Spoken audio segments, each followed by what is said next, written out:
ಕರ್ನಾಟಕ ಸರ್ಕಾರ 3 ವರ್ಷಗಳ ಪೂರೈಸಿದ್ದಕ್ಕಾಗಿ ಸಾಧನಾ ಸಮಾವೇಶ ಮಾಡಿದರು. ಆ ಸಾಧನಾ ಸಮಾವೇಶವನ್ನು ನಮ್ಮ ಸಂಸದರಾದ ರಮೇಶ್ ಜಿಗಜಿಣಗಿ ಅವರು ಬಹಳ ಕಟುವಾದ ಶಬ್ದಗಳಲ್ಲಿ ಟೀಕೆ ಮಾಡಿದ್ದಾರೆ. ಮೊದಲನೇದಾಗಿ ಜಿಗಜಿಣಗಿಯವರು ಯಾರಿಗೂ ಟೀಕೆ ಮಾಡೋ ಅರ್ಹತೆನೇ ಇಲ್ಲ ಅವರಿಗೆ, ಮೊದಲನೇ ಮಾತು. ಯಾಕಂದರೆ ಅವ್ರದ್ದು ಸಾಧನೆಯೇ ಇಲ್ಲ ಏನೋ. 40 ವರ್ಷಗಳ ರಾಜಕಾರಣದಲ್ಲಿ ಬಿಜಾಪುರ ಜಿಲ್ಲೆ ಸಚಿವರಾಗಿ, ಸಂಸದರಾಗಿ ಒಳ್ಳೆ ಖಾತೆಗಳನ್ನು ನಿಭಾಯಿಸಿದ್ರು. ಕನ್ಸ್ಟ್ರಕ್ಟಿವ್ ವರ್ಕ್ ಬಿಜಾಪುರಕ್ಕೆ ಮಾಡಲೇ ಇಲ್ಲ ಅವ್ರೇನೋ. ಇದು ಮೊದಲನೇದಾಗಿ ನಾನು ಹೇಳೋದು. ಸಾಧನೆಯ ಅರ್ಥನೇ ಅವ್ರಿಗೆ ಗೊತ್ತಿಲ್ಲ ಅಂತ ನಾನು ಹೇಳ್ತೀನಿ ಸಂದರ್ಭದಲ್ಲಿ. ಸಿದ್ದರಾಮಯ್ಯ ಸರ್ಕಾರದ ಸಾಧನೆಗಳು ಏನೂ ಇಲ್ಲ ಅಂತ ಇವ್ರು ಹೇಳ್ತಿದ್ದಾರೆ. ಸಾಕಷ್ಟು ಸಾಧನೆ ಇದ್ದಾವೆ. 300 ಸಾಧನೆಗಳು ನಾವು ಮಾಡಿದ್ದೀವಿ ಅಂತ ತಿಳ್ಕೊಂಡು ಸರ್ಕಾರ ಪ್ರಕಟಣೆ ಕೊಟ್ಟಿದೆ. ಬಡವರನ್ನು ಮೇಲೆತ್ತುವಂಥ ಕಾರ್ಯಕ್ರಮ ಮಾಡಿದೆ.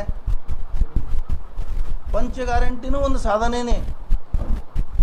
ಕಳೆದ 3 ವರ್ಷಗಳಿಂದ ಬಡವರಿಗೆ ಆರ್ಥಿಕವಾಗಿ ಮೇಲೆತ್ತಲು, ಸಾಮಾಜಿಕವಾಗಿ, ಶೈಕ್ಷಣಿಕವಾಗಿ ಏನು ಮಾಡಬೇಕು ಎಲ್ಲ ಮಾಡ್ತಾ ಇದ್ದಾರೆ. ಬರೀ ಟೀಕೆ ಮಾಡೋದು ಬಿಡಿ, ಸಾಧನೆಗಳನ್ನು ಮೊದಲು ನೋಡಿ. ಕೇವಲ ಟೀಕೆಗಾಗಿ ಟೀಕೆ ಮಾಡಬಾರ್ದು. ಇನ್ನು ಇದ್ರ ಸಮಾನಾಂತರವಾಗಿ ನಾವು ಹೇಳೋದು ಏನಂದ್ರೆ, ಕಳೆದ 12 ವರ್ಷಗಳಿಂದ ಕೇಂದ್ರದಲ್ಲಿ BJP ಸರ್ಕಾರ ಇದೆ. ನೀವು ಅಷ್ಟು ವರ್ಷಗಳಿಂದ ಸಂಸದರಾಗಿದ್ದೀರಿ. BJP ಸರ್ಕಾರ ಬಂದಾಗಲೂ ಸಂಸದರಾಗಿದ್ದರೆ, ಅದಕ್ಕಿಂತಲೂ ಮೊದಲು ಸಂಸದರಾಗಿದ್ದರೆ. BJP ಸರ್ಕಾರ ಬರೋದಕ್ಕಿಂತಲೂ ಮೊದಲು ಮೋದಿಯವರ ಭಾಷಣಗಳನ್ನು ನೀವು ಒಂದು ಸಲ ಅವಲೋಕನ ಮಾಡಿಬಿಡಿ. ಎಲ್ಲ ಸಾಮಾಜಿಕ ಜಾಲತಾಣಗಳಲ್ಲಿ, ಯೂಟ್ಯೂಬ್ಗಳಲ್ಲಿ ಇದಾವೆ. ಅವ್ರು ಮೊದಲು ಹೇಳಿದ್ದೇನು, ಈಗ ಹೇಳಿದ್ದೇನು. ಆಧಾರ್ ಕಾರ್ಡ್ ಯೋಜನೆಯನ್ನು ಇದೇ ಮೋದಿಯವರು ಮುಖ್ಯಮಂತ್ರಿ ಇದ್ದಾಗ ವಿರೋಧ ಮಾಡಿದ್ರು. ದೇಶದ ಆರ್ಥಿಕ ಪರಿಸ್ಥಿತಿ ಬಗ್ಗೆ ಮಾತಾಡ್ತಾ ಇದ್ರು.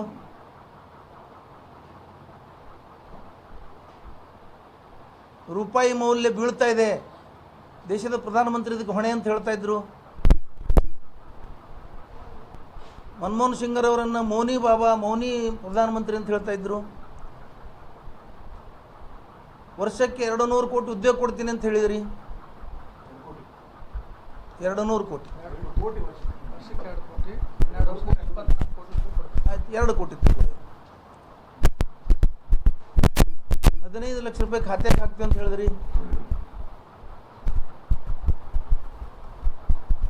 ಭಯೋತ್ಪಾದನೆ, ಉಗ್ರವಾದನ ಮಟ್ಟ ಹಾಕ್ತೇನೆ ಅಂತ ಹೇಳಿದ್ರಿ.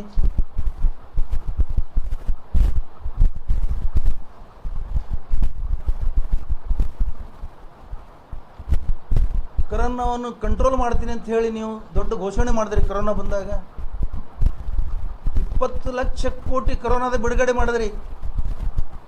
ನಿರ್ಮಲಾ ಸೀತಾರಾಮನ್ ಅವರು ಒಂದು ವಾರಗಟ್ಟಲೆ ಪತ್ರಿಕಾಗೋಷ್ಠಿ ಮಾಡಿದ್ದೀವಿ. ಕೋಟಿ ಯಾವ ಇಲಾಖೆಗೆ ಯಾವುದು ಅಂತೇಳಿ ಒಂದು ರೂಪಾಯಿ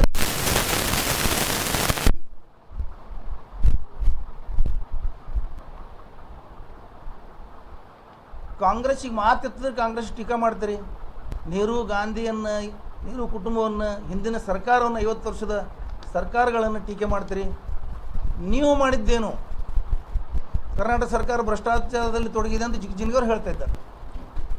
24 ಲಕ್ಷ ಕೋಟಿ ಸಾಲ, ಇದು ಪಾರ್ಲಿಮೆಂಟದಲ್ಲಿ ಉತ್ತರ ಕೊಟ್ಟಿದೆ ಸರ್ಕಾರ. 24 ಲಕ್ಷ ಕೋಟಿ ಸಾಲ ಮನ್ನಾ ಮಾಡಿದ್ದೀರಿ ಉದ್ಯಮಿಗಳಿದು ಅಂಥೇಳಿ. ಇದರ ಹಿಂದೆ ಏನು? ಇದರಿಂದ ನೀವು ಯಾರಿಗೆ ಬಳಸ್ತಾ ಇದ್ದೀರಿ?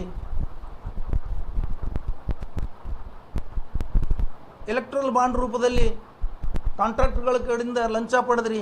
ಇದು ಅಧಿಕೃತವಾಗಿ PM ಕೇರ್ ಫಂಡ್ ಇವತ್ತಿಗೂ 6-7 ವರ್ಷ ಆಯಿತು, ಅದ್ರ ಬಗ್ಗೆ ಡಿಕ್ಲೇರ್ ಮಾಡ್ತಾ ಇಲ್ಲ. ಏನೋ ಎಷ್ಟು ಜಮಾ ಆಯಿತು, ಎಷ್ಟು ಖರ್ಚಾಯಿತು, ಅದಕ್ಕೆ ಎಷ್ಟು ಬಂತು, ಯಾರು ಕೊಟ್ಟರು, ಯಾರು ತೆಗೆದ್ರು. ಉದ್ಯಮದಾರರ ಕಡೆಯಿಂದ, ಕಾಂಟ್ರಾಕ್ಟ್ಗಳಿಂದ ಲಂಚ ಪಡೆದು ಹಣ ಪಡೆದು ಅವರಿಗೆ ಸಹಾಯ ಮಾಡಲಿಕ್ಕೆ ಈ ಯೋಜನೆಗಳನ್ನು ಮಾಡಿದಿರಿ ಅಧಿಕೃತವಾಗಿ.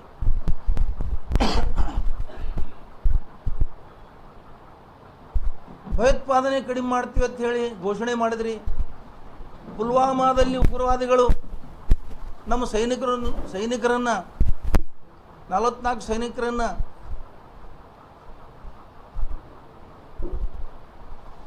ಅಲ್ಲಿ ಅವರನ್ನು ಮಾರಣ ಹೋಮ ಮಾಡಿದಾಗ ನೀವು ಎಲ್ಲೋ ಗುಡ್ಡದಲ್ಲಿ ಹೋಗಿ ಫೋಟೋ ತಕ್ಕೋತ್ ಕೂತಿದ್ರಿ. ಹೇಳಿದ ನಿಜ.